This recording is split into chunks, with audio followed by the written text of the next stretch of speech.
Manuel Escoído, Carmen, eu son a cuarta pata. Bueno, non, ponte Gregorio. Bueno, pois a mesa redonda é un pouco para que demos voz, para que poñamos un pouco. Vamos a facelo rápido, Vamos a rematar as 2:15 ou así. Entón, eu non sei se queremos empezar a mellor dicindo algo. Creo que Manuel debería ser o que empezase a falar, porque Manuel é o coordinador non deste famoso grao do que falamos tantas veces hoxe aquí. Bueno, basicamente a idea, bueno, o Consello da Cultura Galega pretende que os seus actos, como dicen e insistín moitas veces, deixen un pouso, non? Entón aquí non é simplemente unha xornada para que a xente escoite a grandes expertos, sino que, bueno, saque ideas e que isto incluso pois poida cristalizar en algo, non? Entón, Manuel, ti como ves o asunto? Bueno, yo antes de nada, las gracias a los organizadores por volver a llamarnos, encantadísimo de estar aquí. Es la tercera vez que vengo por aquí, con lo cual ya, nada, falta un par de ellos, eso sí, ya soy hijo adoptivo de Zaso y de Bayo y de todos los alrededores. Este año, como vengo de ponente, no he preparado nada, traigo unas ideas, ¿no? El primer año se había hablado de todas las posibilidades del lino como fibra textil y todas las condiciones que reúne como para ser una fibra que tiene un futuro brillante dentro del sector. El año pasado habíamos hablado de que no solo se circunscribe el futuro del lino al sector textil, sino que hay otros sectores como el aéreo, como el automóvil y sobre todo la alimentación, tanto humana como animal, que garantizan que el lino tenga un futuro prometedor. Lo que sí, después de las intervenciones de hoy, emprendimiento, también de la historia del lino y la vinculación que tiene con la tierra, con el arraigo, a mí me gustaría poner de manifiesto que bueno, quizás se habla mucho de I+D+I, sobre todo si venimos de la universidad hablamos de I+D+I, pero como digo, yo soy de marketing, con lo cual digo siempre, mira, I+D+I se lo vamos a dejar a los profesores de verdad. Yo soy de la I pequeñita, que es o hay innovación comercial o no existe la innovación. O sea, si hay éxito comercial, existe innovación. Si no hay éxito comercial, no existe. ¿De acuerdo? Pero es que un punto más hoy, ¿no? Yo ahora, con todo lo que hemos oído, todos yo os voy a tutear porque como ya es el tercer año, ya estoy casi en la familia, creo que cambiéis ese enfoque ya ni I+D+I ni innovación. Lo que tenemos que empezar a pensar todos aquí en ZAS es, con todo lo que se ha hablado, por lo menos desde que yo participo en estas jornadas, yo creo que el futuro está ahí, falta que nos animemos a cogerlo y que esa expresión de I+D+I la cambiemos por la expresión easy. ¿De acuerdo? Que es que mi deseo para hoy es que ojalá salgáis todos a comer y en el postre os preguntéis ¿y si es posible este futuro para el lino? ¿Y si es posible que con este parque tecnológico de innovación, con esta unión con la universidad, con esta unión con expertos que se prestan a venir aquí a ZAS a poner su granito de arena para que esto sea futuro? ¿Y si lo es? ¿Y si nos ponemos todos en ese camino? Creo que eventos como el de hoy es una palanca que muy bien gestionada por Carmen, por Braulio, pero hay que empezar a darle fuerza, ¿de acuerdo? Para que tenga un efecto multiplicador y evidentemente esto ya vengamos en un par de años a no hablar de futuro, sino a explicar cómo están yendo las cosas. Carmen. Moi bo día a todos. Non sei se empezar por esa parte ou por esta. O protocolo para min é importante. Cando estamos sentados uns mirando aos outros, queremos saber de quen estamos acompañados. Sabemos que todo o mundo é válido en todo, porque no sitio máis que menos te pensas sai un emprendedor. Aquí temos pequenos empresarios, temos representación de ATA Galicia, temos o presidente da Federación de Empresarios Costa da Morte, temos algún gestor aí nas asesores nos que poden informar aos seus clientes. Esta xente toda ten moito que dicir, Temos a Escola de Fonteboa de Coristanco que está traballando na agraria. Temos varias persoas que son xerentes de traballo rural. Esa xente témola que mencionar. E como non, estamos acompañados de unha gran persona sabio, como é Javier Sardina, é curioso o seu apelido. Temos a xerente do Centro de Diseño e Artesanía de Galicia, Elena Fabeiro, en donde sempre estuvo con nós. Os da Facultade da Coruña, Nuria, Braulio, que ademais de ser un amigo, a veces non nos nombramos porque somos moi amigos e moi coñecidos. Temos a cultura galega, que o liño representa tamén a cultura. Jorge, que é un gran embaixador do noso tema, sempre estuvo con nós desde que empezamos, facendo incluso de modelo. Escourido. Gran verdad. Escourido. Manuel Escourido creo que xa pensa que temos unha gran empresa, polo que temos falado. E temos unha serie de profesores do Instituto de Baio. Esta xente toda é a que ten que transmitir que o liño é importante. Querido señor Sardina, cando vostede falaba de que pica lá, pica o liño ainda agora ten o hándicap, dis que pica.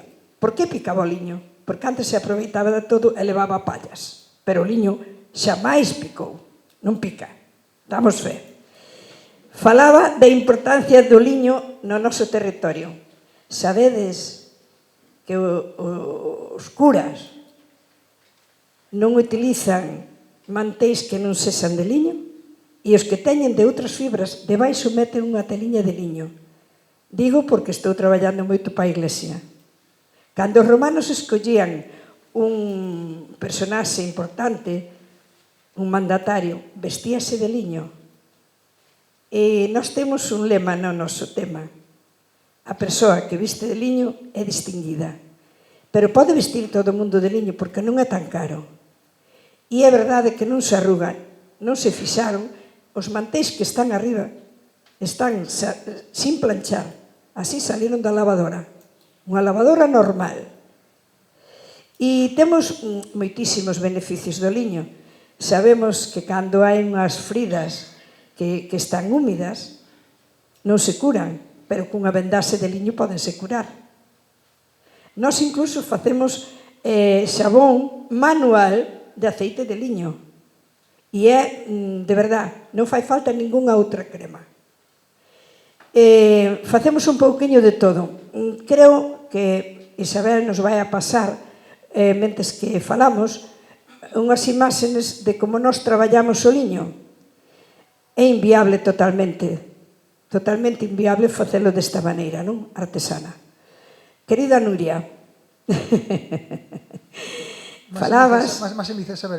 falabas que por emprendemento e tal que se necesita cartos, indudablemente, pero vamos dicir unha cousa. A política ten moito que dicir en isto.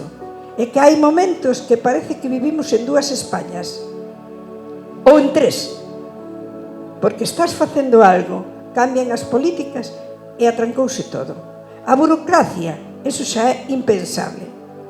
Nós queremos que os nosos políticos estén con nós. Para eso os eliximos. E eso, a min concretamente, falloume bastante. E estou unha acompañada de todos. Pero aí tennos que abrir as portas.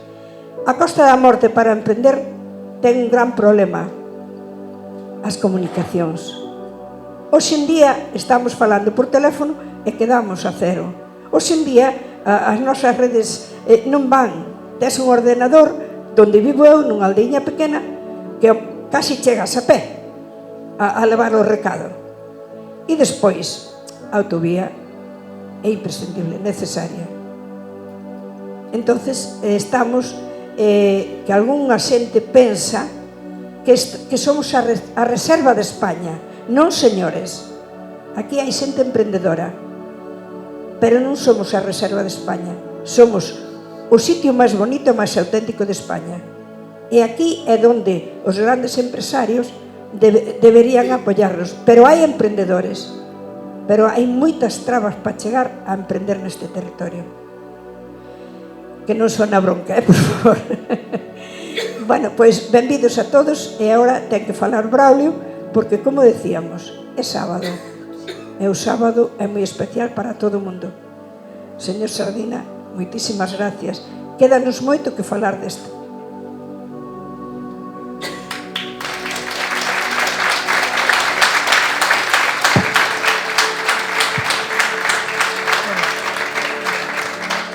Braulio, ti deso a parte da viabilidade, non? A parte da viabilidade... Eu agora pouco teño que decir, xa está todo dito.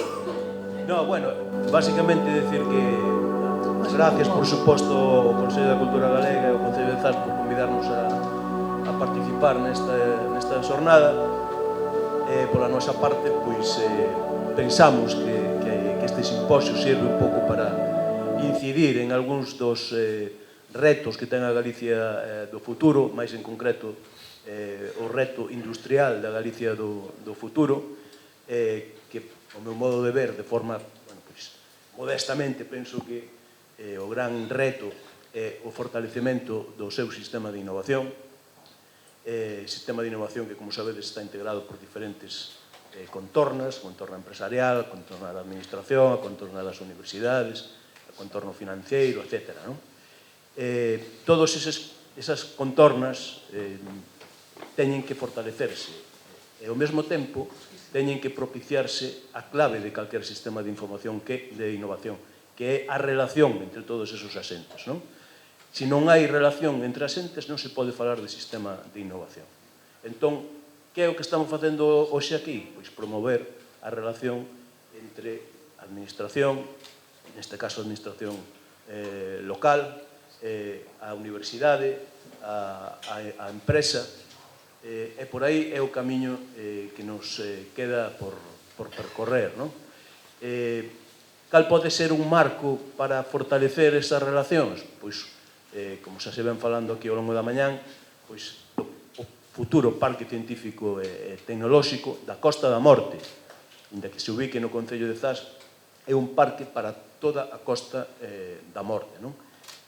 Ademais é unha iniciativa transformadora que pensamos que pode, que en si mesma non é un fin, sino que é un medio para alcanzar un fin. Ese fin é precisamente a transformación, o cambio da configuración estrutural da actividade económica da Costa da Morte, non? En ese eido, pois nada, seguiremos traballando, intentando convencer a uns e a outros para, bueno, pois acadalo finalmente próximamente. E nada, seguiremos, como digo, traballando cas universidades, con todos para, como a hora de comer... Non, ainda nos queda o coloquio, porque eu facía a pregunta a Javier, non? Que por que empresa habría que empezar? Falaba da transformación, pero arriba no café hai unha compañeira que nos vai dicir de onde ven, e falaba de que, ao mellor, unha das primeiras sementes, nunca mellor dito, dese potencial parque, sería ao mellor o tema das sementes. Entón, pasa... Voixe pasar o micrófono. Primeiro, dinos quen és, e coméntanos o tal, o que me contabas arriba, que me pareceu moi interesante. Bueno, bo día a todas, a todos. Eu son Pilar Castro, son docente no CCA de Guixan, no Centro de Formación. Por aquí hai xente tamén en formación, non? Había xente de Fonteboa. E nós traballamos con niño tamén, non? Centro de Formación de Agraria. Entonces, bueno, primeiro felicitarvos pola xornada, polo alto nivel dos ponentes, de todo o mundo en xeral, non? Eu entendo que Carmen de cultivo sabe moitísimo, elas siguen cultivando aquí, hai outras zonas en Galicia, pero xa o cultivo de liño é un pouco testimonial, non? Unha das cousas con que falábamos era daquel 74% de liño que emprega Inditex, non? Que canto podía ser galego. Desafortunadamente, entendemos que moi pouquiño ou se eles forneceran o dato posiblemente ningún, non? Nuria falaba despois do valioso dos recursos, non? Do valioso de ser competitivo en recursos para poder ser competitivo en clientes, non? E nese recurso, se falamos do liño, está claro que a startup de transformación ten que ser a primeira, non? Pero o liño é unha planta. Entonces, baixo o noso punto de vista, o cuidado desa semente, o poder en pouco tempo, esperemos, registrar esa semente como galega e que cando se poida competir non se compita sobre prendas de liño que xa elas solas se venden afortunadamente, senón sobre prendas de liño de semente galega, non? Porque sí que coincidimos todos, me parece, en que produtores de liño quedan moi pouquiños, non sei cantos haberá hoxe aquí ou allá haxa moitos ou moitas, porque o emprendemento, decía Nuria que moi de mulleres e este é un sector que en artesanía que o que sigue afortunadamente non se perdeu e Carmen sabe ben porque unha das que empuxan nese sentido é unha actividade artesanal de mulleres, non xa era na tradición o traballo das mulleres, non? Que fornecían de vestimenta ás casas. Se perdeu ou se foi perdendo en favor de algodón, de outras prendas. Oxe, a verdad que as intervencións foron magistrais e nos intentamos ahora poñer un proxecto en marcha para caracterizar ese liño, que é o liño de Zas, e poder registrar esa semente, non? Entonces, é un pouco máis que viñan aquí con intención de aprender, aprendín moito, levou moito na cabeza xa, e de facilitarvos tamén a nosa axuda na medida do posible, non? Pois...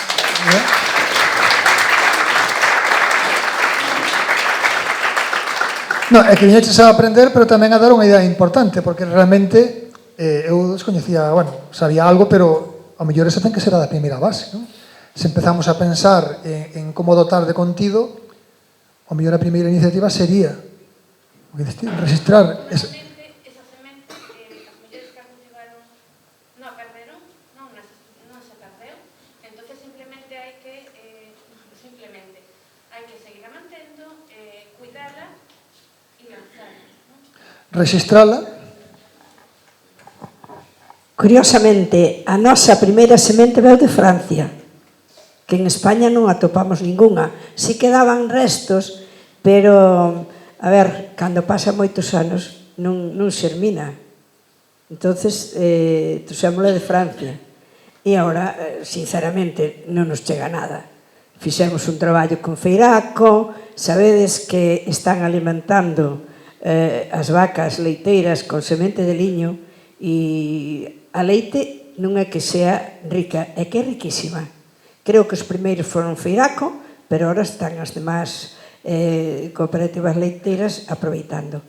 E antes de rematar, Jorge, tengo que darle la bienvenida a unas señoras que vienen desde Canarias. Estas señoras vienen a aprender algo del lino. Ellas también han hecho algo. Están haciendo, quieren saber más, quieren montar algo. Creo que además tienen el apoyo de sus instituciones. Como esto fue casi todo en gallego, mañana vamos a estar juntas y os explicaré todo este tinglado. Gracias. Bienvenidas. Gracias. Bueno, pois non sei se alguén quere facer algunha intervención máis, pero bueno, hai que empezar a pensar en ideas. Eu creo que realmente o marco creo que existe, non? Pero a mellor o que hai que deixarlle caer a xente é que aquí a mellor hai un factor diferencial, que hai unha oportunidade, non? Que falaba Nuria, non? Saber cal era, porque eran as dúas preguntas que puxaches ao final. Entón, aquí hai un feito diferencial que permite que isto sexa viable, é dicir, aquí hai algún tipo de Eu creo que sí, hai un arrastre dunha tradición que se ven facendo aquí, o terreo existe, e hai un certo coñecemento do labor. Entón, eu creo que esa é o nicho, o oco, que fai diferente a este lugar de outros potenciais competidores. Non? Entón, eu penso que, por exemplo, aquí danse todos eses mimbres para que isto prospere, buscando o que decía Nuria, non? De que ten que haber algo que faga que ti sesas o millor nese punto e que te distancias dos teus competidores, non? Que é a oportunidade que tes, da tradición que tes, da inercia que temos, do impulso que lle estamos dando, e, bueno, esperemos que no futuro isto pues, tire para dentro. Non sei se alguén quere dicir algo máis. Pois... Queda moito por dicir, Jaque. Queda moito por dicir, pero, bueno, isto foi o comezo. Bueno, simplemente eso, quero reiterar o agradecemento por estardes aquí. Hai moita presenza, como dixeches ti, de toda a Costa da Morte, que hai moita forza viva da Costa da Morte. Isto tamén non ten que ser a presidenta do Consello da Cultura Galega, que se xuntou bastante xente aquí importante. E, bueno, o Consello pues, pretende que este tipo de cousas funcionen para algo, senón o señor Xerente, que tamén está o xerente do Consello da Cultura Galega. E espero que, bueno, que quededes contentos de como quedou. Normalmente isto faise no Pazo de Raxoi, ali na Praza do Obradoiro, isto un pouco distinto, pero, bueno, esperamos que conta. Moitísimas grazas,